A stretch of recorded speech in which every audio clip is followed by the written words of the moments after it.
આવતીકાલે 3જી મે ગુજરાત સરકાર શિક્ષણ વિભાગ દ્વારા ટેટની પરીક્ષાઓ લેવામાં આવી રહી છે અને આપણે જાણીએ છીએ કે ગુજરાતના લાખો વિદ્યાર્થીઓ આ પરીક્ષા આપવા જઈ રહ્યા છે. હવે એના કેન્દ્ર રાજકોટ અને અમદાવાદ દૂર દૂર સુધી છે. અમારા કચ્છથી જ્યારે વિદ્યાર્થીઓ ઓછામાં ઓછા 1000થી પણ વધારે વિદ્યાર્થીઓ જઈ રહ્યા હોય ત્યારે એમને પારાવાર મુશ્કેલી પડી રહી છે. અને જ્યારે ગુજરાત સરકારનું કોઈ મંત્રી આવતા હોય, મુખ્યમંત્રી આવતા હોય, પ્રધાનમંત્રી આવતા હોય ત્યારે હજારો બસોના ખડકલા કરવામાં આવે છે અને આ વિદ્યાર્થીનીઓ એમના વાલીઓ સાથે ખૂબ પરેશાની વેઠી રહ્યા છે.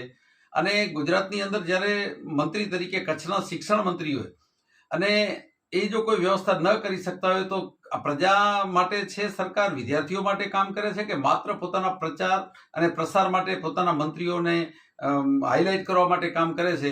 ગુજરાત એસટીનું કામ ખૂબ સારું હતું અગાઉના સમયમાં, પણ હવે ગુજરાત એસટી લોકની સુખાકારી માટે નથી રહી. માત્ર સરકારના પ્યાદા બની અને સરકાર પ્રધાનમંત્રી હોય કે મુખ્યમંત્રી હોય એની વાહવાહી કરવા માટે ભલે ને 4 પેસેન્જર લઈને જતી હોય આખી બસ રોકવામાં આવે છે. આવતીકાલે જ્યારે 7 વાગ્યા સુધી વિદ્યાર્થીઓ અમદાવાદ કે રાજકોટની અંદર પરીક્ષાઓ આપતા હશે અને જ્યારે 7 વાગે બહાર નીકળશે તો એના પછી એમને વાહન મળવું મુશ્કેલ છે. ખૂબ કઠિન પરિસ્થિતિ વચ્ચે ભુજથી વિદ્યાર્થીઓ જતા હોય 8 થી 10,000 જીપના ભાડા કરીને જઈ રહ્યા છે.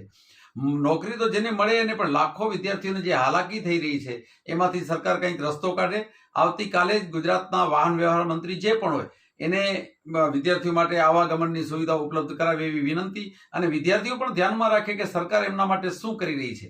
માત્ર પરીક્ષા લેવી એ એક એમનો આશય હોય એવું લાગે છે. વિદ્યાર્થીઓને શાંતિથી સુખમય રીતે પરીક્ષા લઈ આપી શકે એવો કોઈ આયોજન નથી. આમ તો ખરેખર કચ્છને કેન્દ્ર મળવો જોતો હતો, પણ ગુજરાતના જે નેતાઓ છે ગુજરાત સરકારની અંદર કે વિધાનસભામાં ગયેલા કચ્છના ધારાસભ્યો એ વામણા પુરવાર થયા છે, નબળા પુરવાર થયા છે. વિદ્યાર્થીઓને કોઈ જાતનો લાભ કે ફાયદો કરાવી શકતા નથી. એટલે ફરીથી નમ્ર વિનંતી કરું છું કે લોકોએ જાગૃત બનવું પડશે.